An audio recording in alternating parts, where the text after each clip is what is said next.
Start you off. But I don't run meetings. You want me to do it? You mind? No. Acting chair? Oh, Because we have your run a meeting. We have a We run a have- meeting, yeah. sorry. This is just to help us get through everything and not miss. as the administrative director, Conceivably. are we, we're on live recording.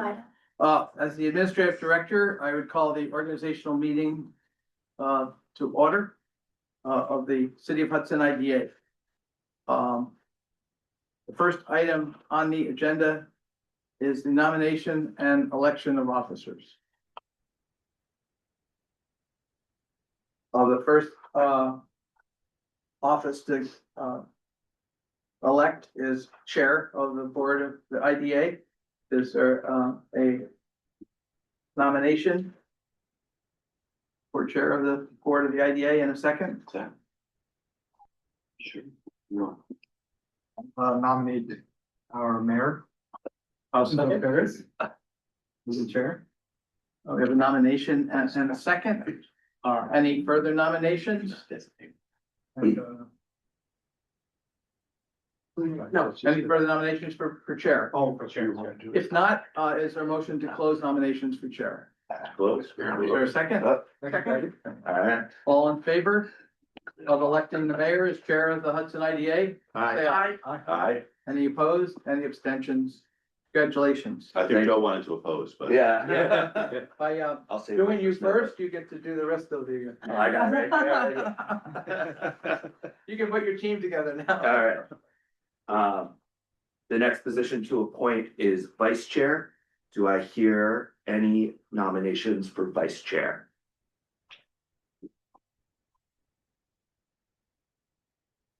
I will nominate John Spampanato. Do I hear a second? Second. Any other nominations? All right, all in favor, say aye. Aye. All opposed? Any abstentions? All right, congratulations. Thank you. Our next open position is secretary. Do I hear any nominations for secretary?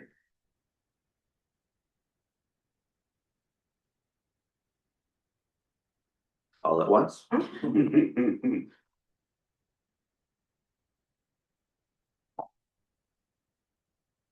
Ronnie, can I nominate you?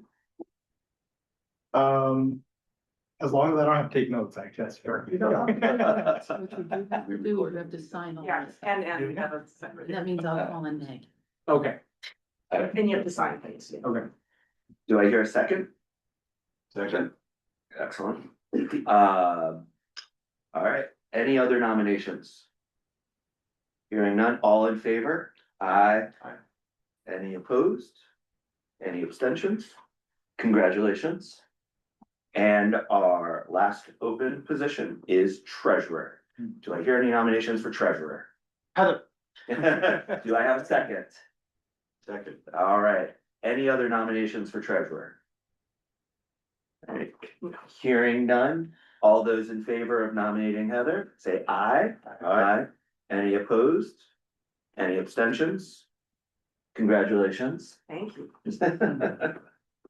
All right, Mike, I'm gonna lean on you a little bit moving forward, just make sure we get the run of show correct. In terms of confirming address and meeting address and online, do we just need to state that publicly, or do we need to vote on that as well? Just confirm. Confirm. Just want to confirm. All right, Mr. Chair, confirming that our, Yes, uh, council. Chair, could I just recommend that the board go through the draft annual meeting resolution and confirm all the information in there, and then perhaps you could take a single vote to authorize all of the actions for the record, so that that's part of the record, because the board should be voting on things like your newspaper and so forth. But then you don't have to do them separately, if I could suggest that, please. I'm doing the main meeting packet, the big, packet here? the big one. Yep, okay. So all the be it's, the whereases? To the bottom of the first page.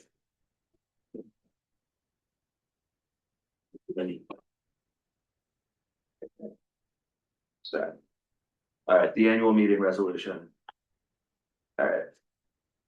Read all of it out loud. Mr. Chairman, This is information relating to the appointment of committee, which I suggest we defer until you have an opportunity to consider that today. But I believe what council is advising is the annual housekeeping resolution. Mhm.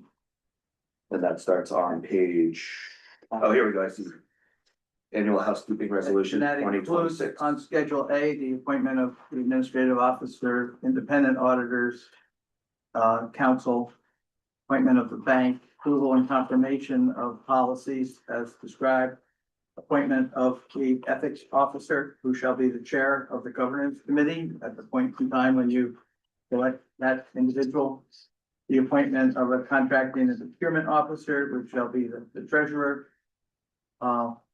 And we can pass, if that resolution is introduced, seconded and approved, you can consider all of these items approved. I'll make a motion. Do I hear a second? Second. All in favor, say aye. Aye. Any opposed? Any abstain?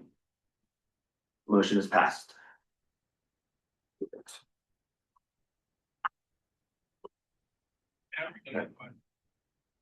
Alright. What do we move on to next?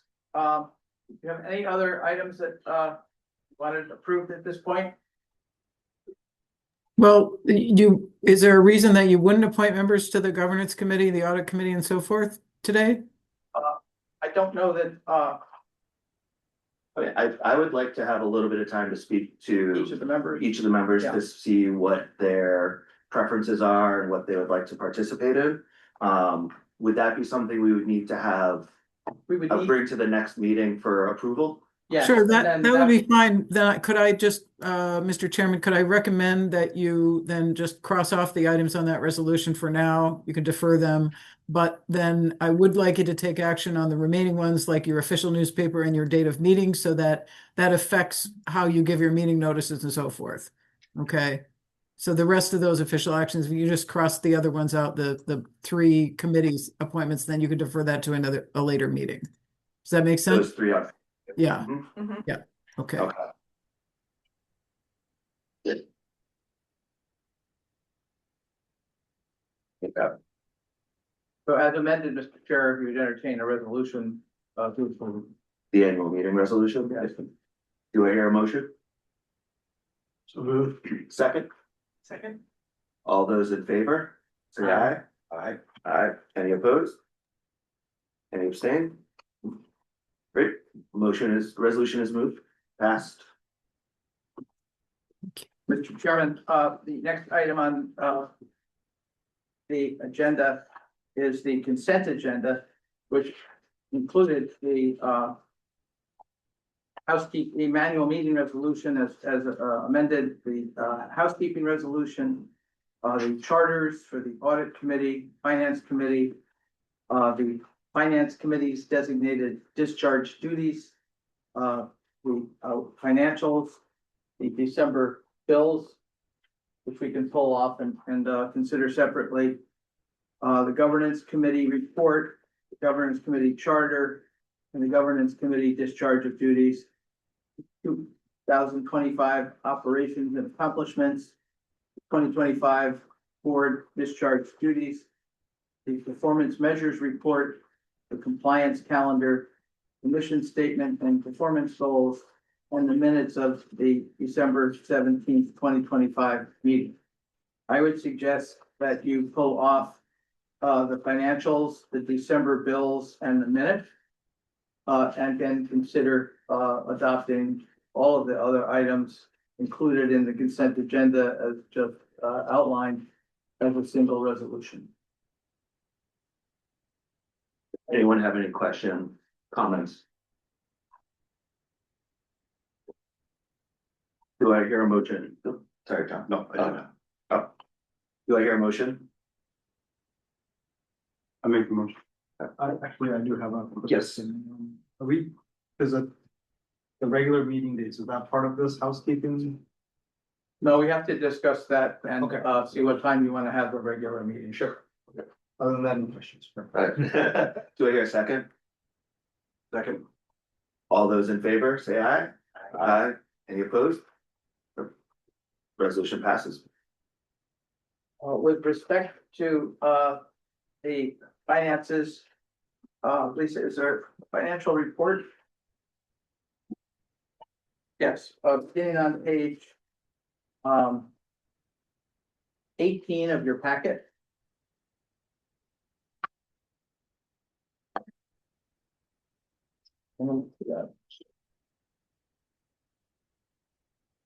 Okay, so on page 18 and 19, you can see the balance sheet for the IDA as of 12/31/2025.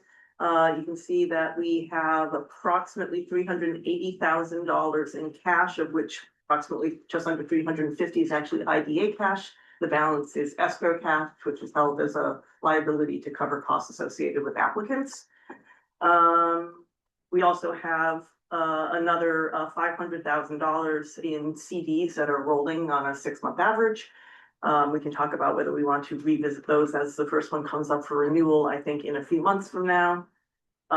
For those of us that have been here for a while, we know that that's a dramatic improvement over the last decade from where the IDA used to be. From those of you that are new, when I first got on board the IDA, I think we had about $34,000 in the bank. So we've done, which you'll all find out more about, but we've done quite a number of projects in the last 6 to 7 years, and we get an application, we get a fee, a percentage of the total project costs. And in turn, CEDC gets part of that fee for their administration work. So this is probably the healthiest the IDA has been in probably the last quarter of a century. On the liability side, we really don't have a whole lot. Basically, we've got some outstanding bills, which we're going to be looking to get approval to pay. We have the counterbalance of the escrow cash, which is the funds held in escrow, so that's a wash. We don't have any pilots payable at the end of the year because they have all been paid out. So in other words, for those of you who don't know, the IDA gets a pilot payment, which is the payment into the taxes. We then in turn have to distribute it among the 3 taxing municipalities, the city, the county, and the school district. When we only had one pilot project, it only was a one-time income and outgo. But now that we've got numbers of them, we're required to issue the pilots to the municipalities, I think within 30 days of receiving the payment. So at most you'll ever see is like a pilot payment on the balance sheet at a time because we try and get them in and out. So that's just. Or they paid in ratio to the tax. Yes, Yeah. yeah, which is not ideal for us, not ideal for the city, but works out really well for the school district. Well done now.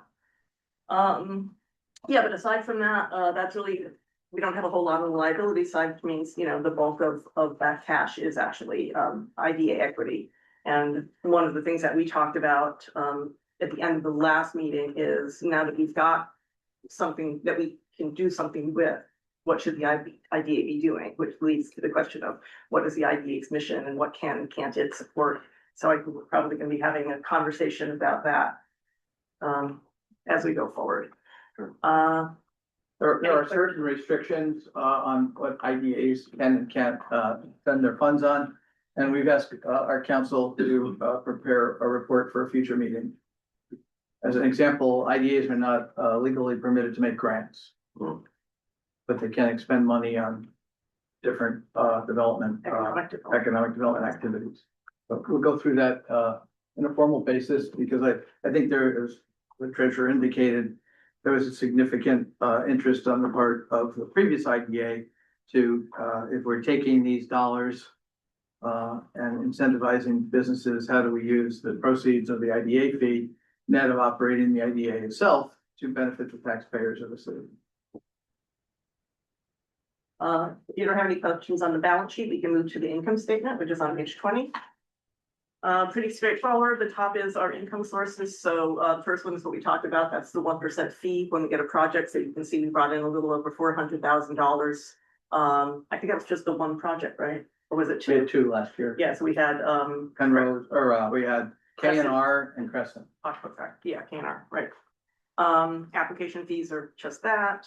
Interest income is just that. Lease income is associated with Hudson Terrace, which is actually an IDA entity. They pay a pilot, which gets distributed, but they also pay lease income, which the IDA retains. And the rest of those are pilot payments from the vendors, or not the vendors, from the applicants, for lack of a better word. And then expenses, pretty straightforward. Administration, just basically CEDC, legal fees, which is basically Chris Shaw, audit fees, we get audited every year. The CED share of IDA fees is what we talked about when we get an application, like the 400,000, they get a cut of that. And then the rest is the pilot distribution. So those last four items in the income statement are going straight back out in the last one under the expenditures. And that's pretty much that. Does the tend to wildly vary year to year, or is it pretty smooth? It tends to vary because, Project driven. yeah, it's project driven, and that's, 90% of the income. So Well, if you close it, you get some money. If not, I think we discussed this with most of you are aware that in 2015, the state had suggested that the Hudson IDA be dissolved for not having done a deal in 10 years. And that the county IDA, which has overlapping jurisdiction, could do any IDA projects. In discussing that at the time with the IDA, I recommended that you not give up your IDA because under current law, it's you probably wouldn't get it renewed, especially if you hadn't been utilizing it. And I didn't want the county to be in a position of dictating to the city what the pilot agreements would be, because no matter what the county IDA did, they'd be highly criticized for not having the city involved in making those decisions.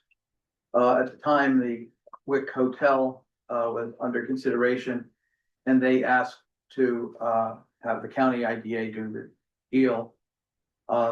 What I requested of the city IDA was that they pass a resolution requesting the county IDA to do the deal, but to provide the payment in lieu of tax parameters. And in return, we would give the county IDA would give the city IDA half of the $80,000 fee and use that to retain CEDC to get your IDA back on its feet, which, I think we're all very proud of the fact that you're now in a position where not only have you stimulated potential economic development in the city, several projects spin off additional taxes in the form of sales tax of the products and services that are being sold there, but also in the case of the two hotel properties, they will spin off significant bed tax. So, I think that the fee is only paid when the project closes on its financing.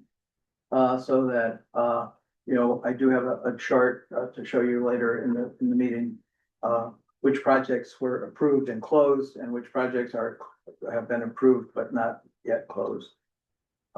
So I think that, and as Heather mentioned, our current contract with the IDA at CEDC is $18,000 a year to provide the administrative support services and initial engagement with the developers, and 10% of the IDA fee that's paid at closing, subject to a $25,000 cap.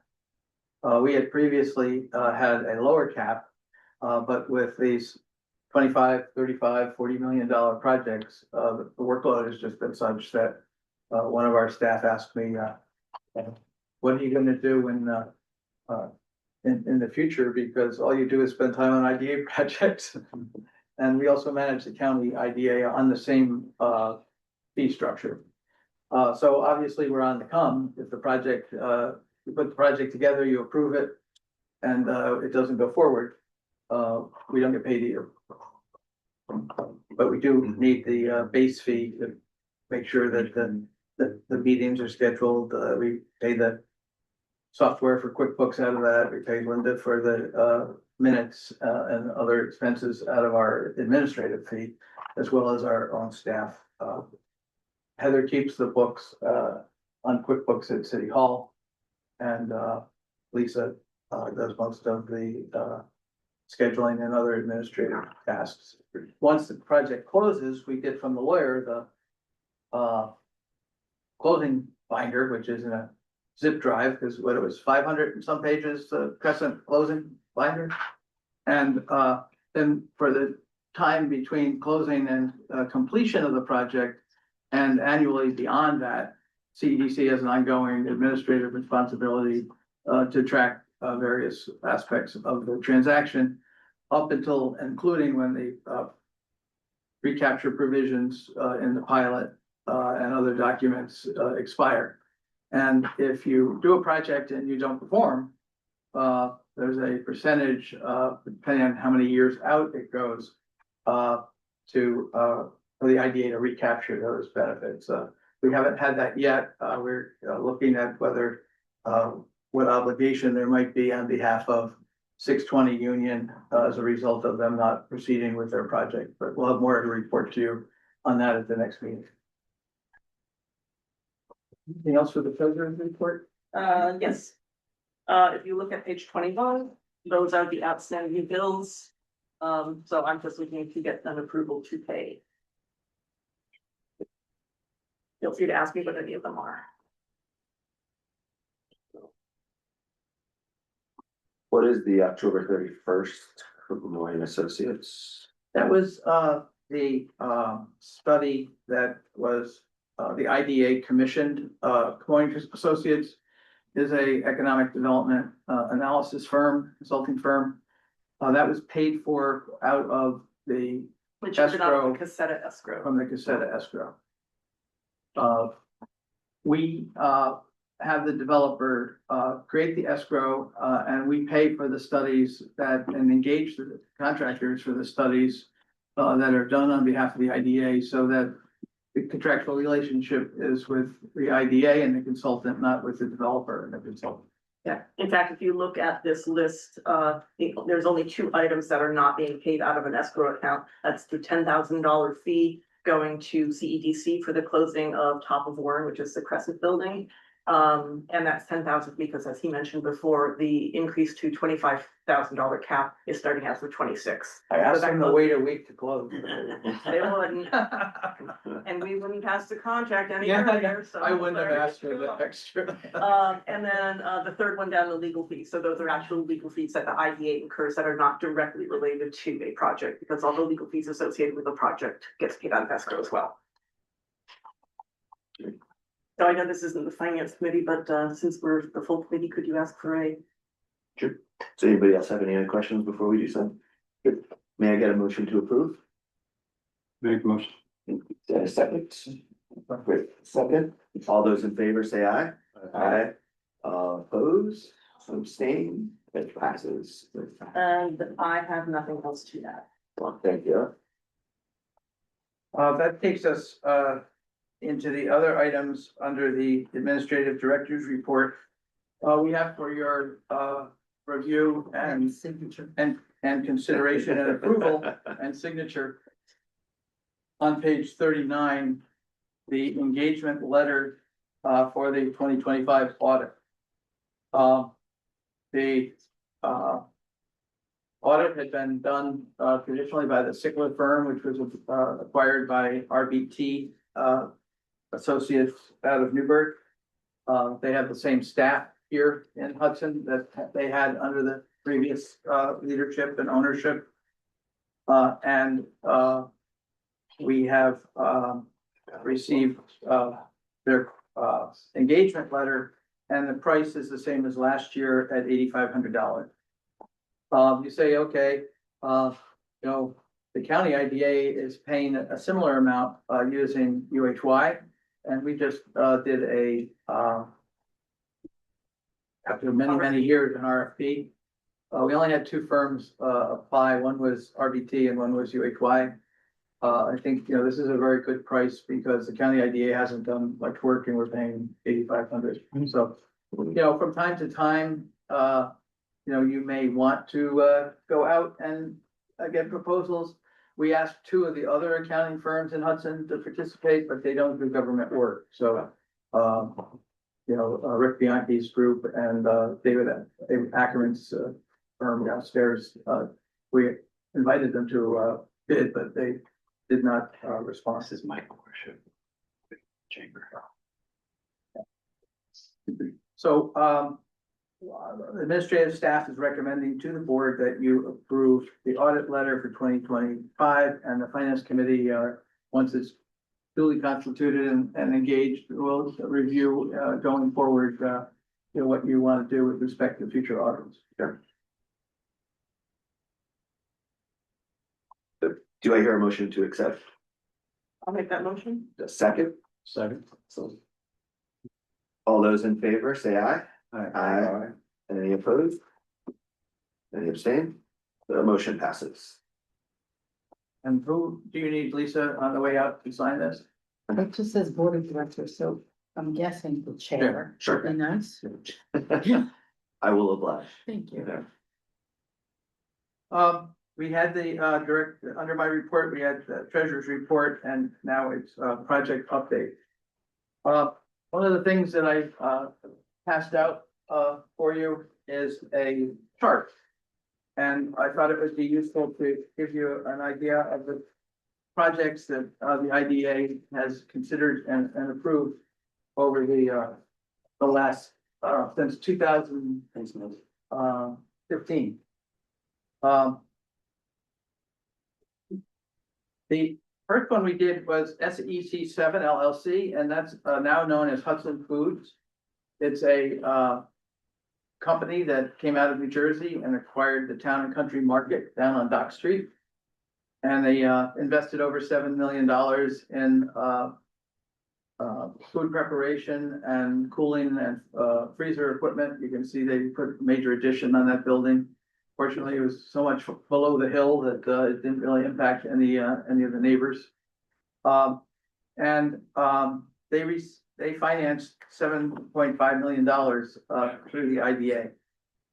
As you're aware, the three benefits that an IDA can provide is a 1.25% mortgage recording tax exemption, which if you get an 80% mortgage, the 1% fee on your full project costs basically is a wash in terms of that exemption paying the fee.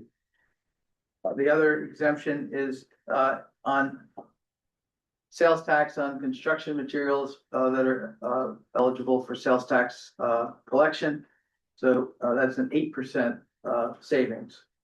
And then the pilot savings, which is a delta between what the project was estimated to pay based on an appraisal of the property as a going concern, with real property taxes being assessed for commercial properties based on a discounted cash flow model versus what the pilot payment structure is. Our uniform pilot payment structure is a mirror image of section 485B of the real property tax law, which unless the community has opted out, a commercial developer could access without the IDA, but would not get the mortgage or the sales tax exemption. The 485B uniform pilot policy exemption starts at 50% the first year, going down, and the tax increases 5% a year, so it gets to 100%. So it would go 50, 55, 60, 65, 70, 75, all the way up to 100. So it's a 10-year agreement. This IDA has not approved a pilot in excess of 10 years, with the exception of the Galvin Housing Project, the K&R Providence Hall Schuyler Court Housing Project, and the Penrose and the JL Edwards Penrose project. And Hudson Terrace, but that. And Hudson Terrace, which was prior to. With Hudson Terrace and K&R and Penrose, those projects were approved based on a percentage of shelter rent. And shelter rent is the rent that the government subsidized project is able to charge under HUD regulation plus utilities. And with respect to Hudson Terrace, they're probably in what, year 22 of or so of their pilot, and they pay 10% of shelter rent. The Providence Hall and Schuyler Court project came in, and it's 150 units of Section 8 housing. That Section 8 housing contract was about to expire, and the owner was looking to sell the project to another Section 8 developer who would purchase it rehab it, upgrade it, and enter into a new 30-year contract for HUD Section 8 clients. There were some issues with New York State changing some of the tax credits that the developer had intended to use so that they were no longer eligible for rehab, only new construction. It delayed the project financing for almost a year. The developer was finally able to pull it together, but in the meantime, the owner was suggesting that if he couldn't find a HUD certified developer to do it, he would go market rate, and 150 units would be no longer eligible under a HUD contract, and the tenants would have to move out as be renovated for market rate apartments. Fortunately, that was not the case. K&R Development, who has done similar projects in upstate New York, Mayor Johnson contacted the mayor of Kingston and the mayor of Johnstown, where they did similar projects. They got very high marks. And they come in, they purchase the project, and then they upgrade each of the units in kind of a fun way. Everybody gets a new icebox today. Tomorrow they get a new dishwasher. The next day they get a new refrigerator. We're gonna do bedroom painting this week. Use a common room, and they have some ability to, move people around if the schedule doesn't work, but they're very effective at this, and from what we understand, it's going well.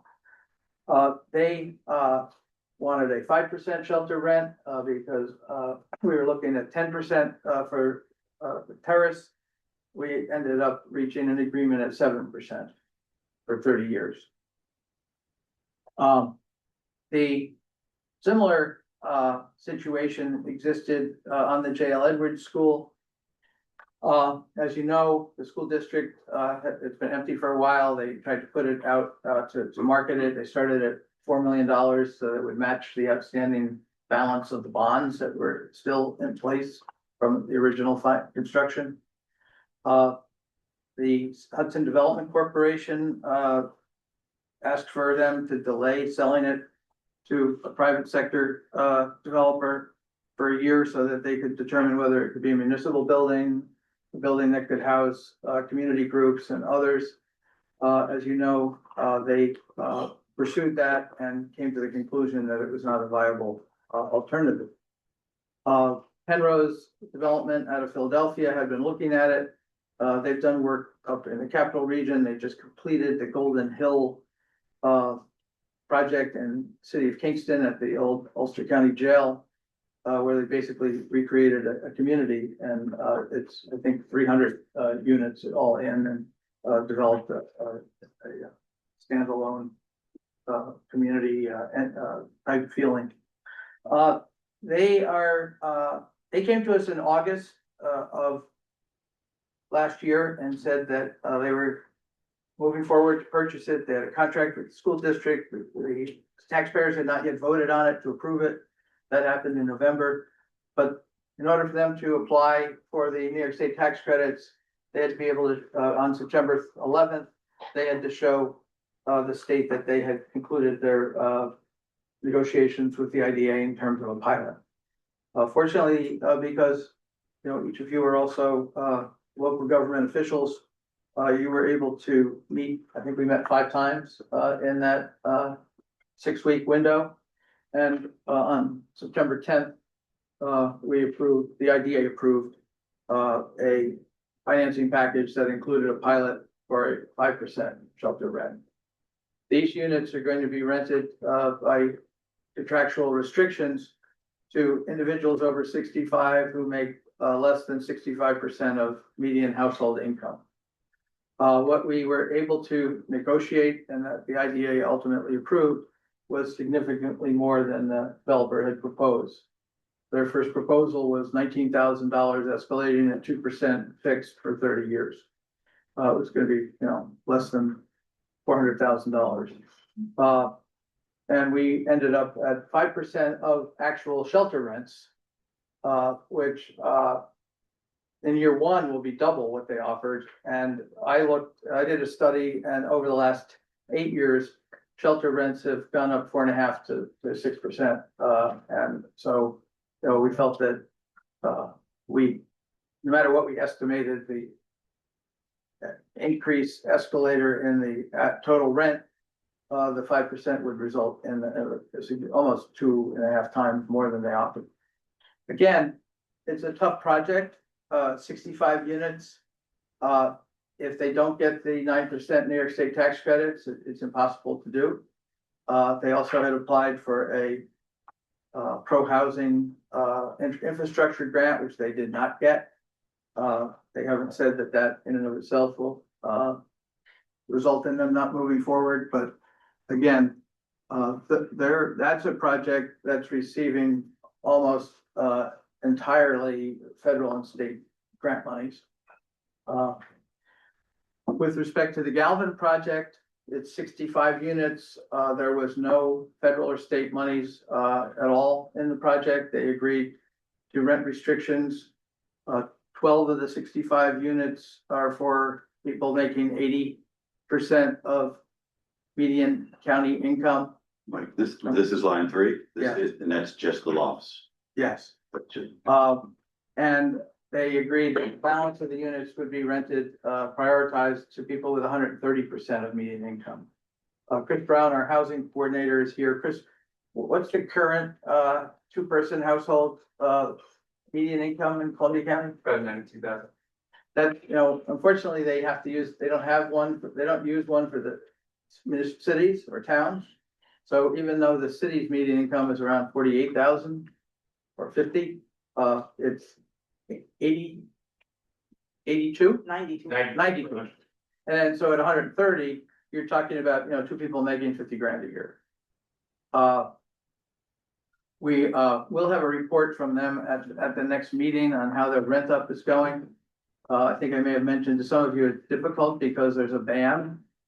And could you just explain that ban quickly with respect to the 35 times rent and the limitation on income for the tenant? Yeah, it's a fairly narrow window, so to be below 130% of AMI, but also above 5 times the monthly rent, that's pretty narrow. The way that the income restrictions are calculated at federal level, the formula that Galvin used for each bedroom, it is aside from studio apartments, which I don't believe there are any in the depot. For each individual bedroom, it assumes 1.5 occupants. So even in a 2-bedroom apartment, you're using an AMI for 3 people. Which increases that number, but you still got to hit that 35 times the monthly rent. So it's a fairly narrow window. They do have some wiggle room in their pilot agreement where they can market to folks outside of that band, but I don't think they're at that point quite yet. So if you take the HUD number for a 1-bedroom unit, but it's like $2,200. That's about right, 22,200. And you multiply that by 35, you can't make more than 77. Or you have to make more than 77 to meet the credit requirement. But you have to make less than $80,000 or $88,000 on the income restriction. So, we're trying to work through that. We're trying to work through that. What it really means is you need 600 people to apply for 65 units to be able to find enough to meet the government criteria. But that's the first housing project that's been of any magnitude that's been built in Hudson since, I always get it wrong, the name of the units down by across from the school. Crosswinds. The high school. Crosswinds. And again, what we did there, because they were Galvin, we hired a New York City consultant, firm headed up by the former executive director of the New York City IDA to do the economic analysis. They determined, based on market value of units at that time, an estimated escalator, current tax rates, structure that originally proposed I think it was a 17-year pilot, but the IDA gave Galvin the 20-year pilot. Again, you can see the benefits that are coming from that project being open. Galvin had proposed a second project across the street, and that proposal was not it was presented to the IDA, but they withdrew it before it was voted on because it was clear it was not going to be approved. That property now presumably will go to Bard, whether Bard will sell that to a developer for housing. And whether that will be market rates or some level of income restrictions, which would bring it back to the IDA, is yet to be seen. Pocketbook Factory, what a 90-plus-year-old building that had been vacant for 20 to 30 years. The developer came in and proposed a 40-room hotel with it's approximately 70,000 square feet building, 35,000 for the hotel and spa and banquet space, and 35,000 square feet for the balance of the building. What we did there was we had done IDA had approved a project for 620 Union Street for a hotel that included a deviation from the 485B uniform pilot of, I had gone through 50, 55, 60. It was a modest modification because it's 50% exemption, 50, 60, 60, 70, 70, 80, 80, 90, 90, and 100. And when you do the net present value on that, it adds probably $50,000 or $60,000 in benefit to the developer. We used the same model for we had an appraisal done as a going concern of what the hotel would generate and what the office building component would generate. With respect to the hotel value, the assessment was created based on the fair market value from that appraisal and the 71% equalization rate to a point where only the hotel got the modified pilot structure. The value assessed to the office building and other space got the 45B model. You won't see that when you look at the pilot because we then blended it so that we have the backup for you if you were interested in seeing that. But we blended it so it's a single pilot. That property opened in December and the IDA has a 3-year approval to completion deadline. We did extend that, I believe, 6 months for them to complete based on the fact that, they started in the middle of COVID.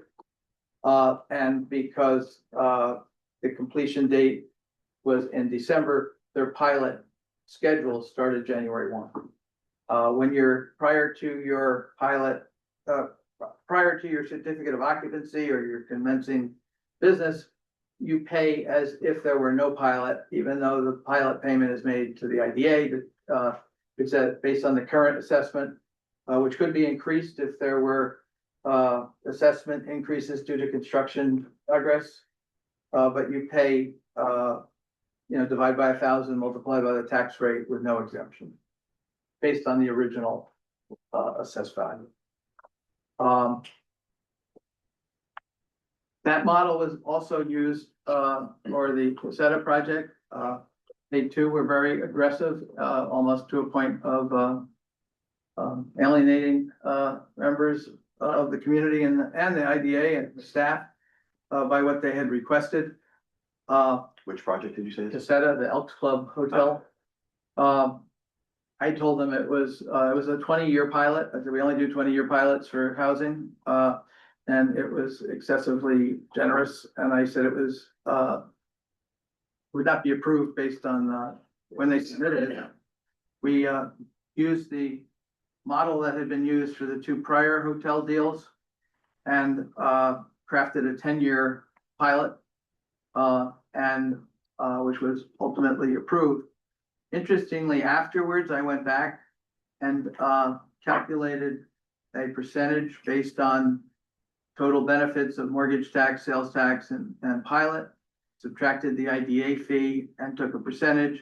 And if you look at this chart, line 2, Pocketbook Factory, 4.3%. Line 7, Hudson Mansions project, 4.92%. And the original Hudson House project, which didn't go forward, 4.27%. So I think we've been demonstrated that we're relatively consistent with the hotel properties. The reason that the SEC 7 is 7% is they were considered industrial property. And there is an industrial standard policy which gives you 100% the first year, 90, 80, 70, 60. So the pilot itself has a little bit more benefit to the developer who is building a business that's going to for processing or manufacturing. And again, I think we talked about the variations in the pilot for the 3 housing projects. I do think the Edwards School and the Mansion project, although they would double the $86,000, $36 million that the IDA has already approved, that has resulted in the $900,000 balance in the account, are still pretty tenuous. I think the developer has to get all its pieces together before it makes the final decision. We're still in touch with the ownership and the developer firm that the mansion is engaged. And we speak regularly with the state as well as with Penrose with respect to J.L. Edwards to see if there's anything else that we can do to keep it moving. All in, when you look at, the overall, benefit,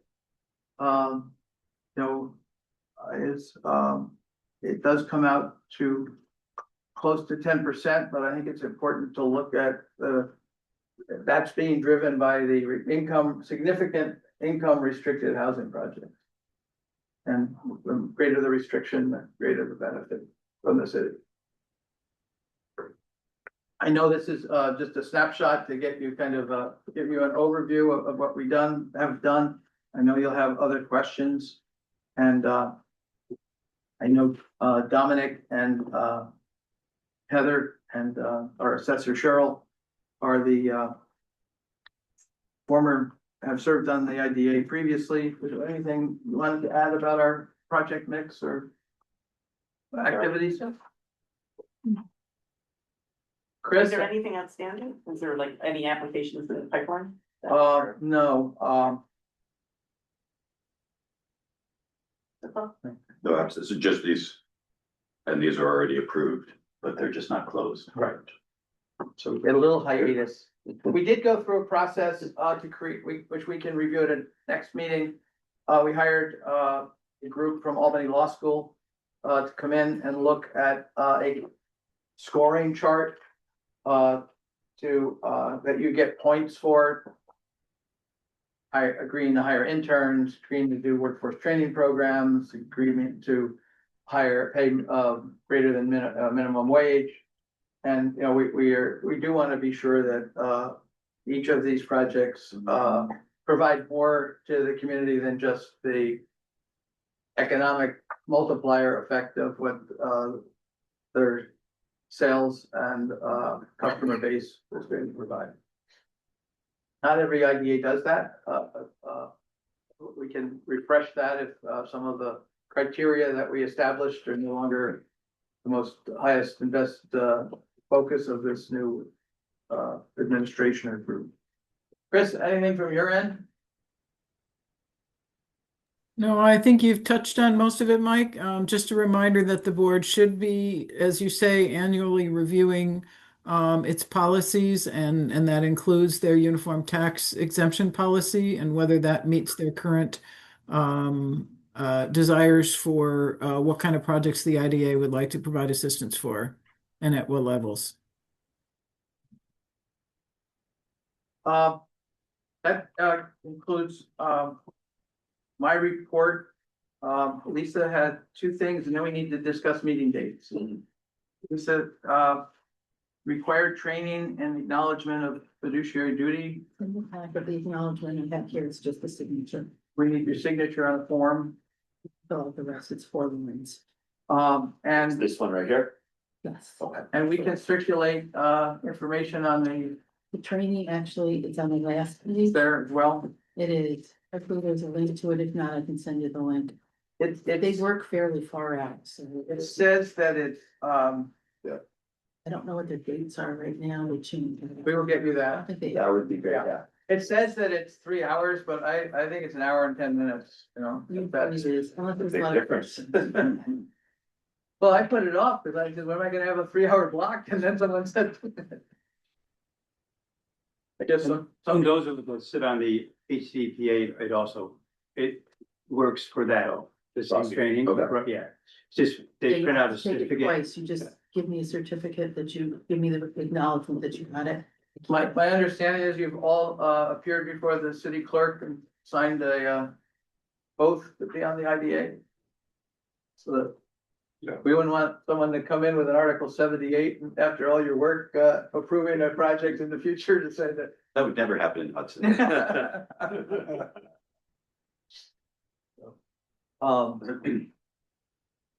So, Mr. Chairman, that concludes my report. As you know, I'm happy to answer any questions, either now or in the future or at your leisure. Thank you, Mike. All right, so sounds like the last remaining item is to figure out our monthly meeting schedule. I believe last year, what was the regular cadence? We met on Wednesdays, first at 8:30, then we 9:30. went to 9:30. We never met at 8. Yeah, it's 9. I guess it was a counting idea. Thanks. I thought we had 8:30, then Teresa didn't want to get up. I wouldn't want to get. I wouldn't want to get. So 9:30, which Wednesday of the month was The it? first Wednesday. First Wednesday? The issue here, I guess, is you have a Yeah. Monday commit, Monday is my freest day for weeks, so I understand some of the meetings are long, I work till like. May I recommend, just because today worked well, I don't know, rest of it, keep it at Monday at 1 o'clock. Works. Yeah, time is not, That's fine, whatever. anytime during Monday is fine, it doesn't have to be 1 o'clock, that's what Dominic. Well, it's just with my work, it was easy because I had people that were running late and everything. Early in the morning, sometimes I can't make it as a work commitment, but afternoons is a lot easier to get coverage. Could we do 2 or 2:30 instead of 1? Absolutely. Does 2 or 2:30 work for the rest of the members of the board? Make it a clean 2 o'clock, 2 o'clock, We're sticking with the first Monday? first Monday? That we're Yeah. sticking with? Okay. All right. Excellent.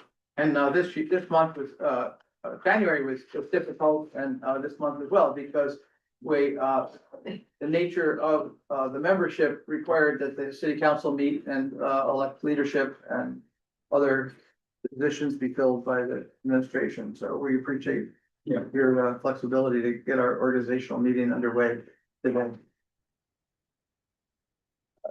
The only other item I see on our agenda is public comments at this time. Are there public comments? We'll start with those in the room first before going to those online.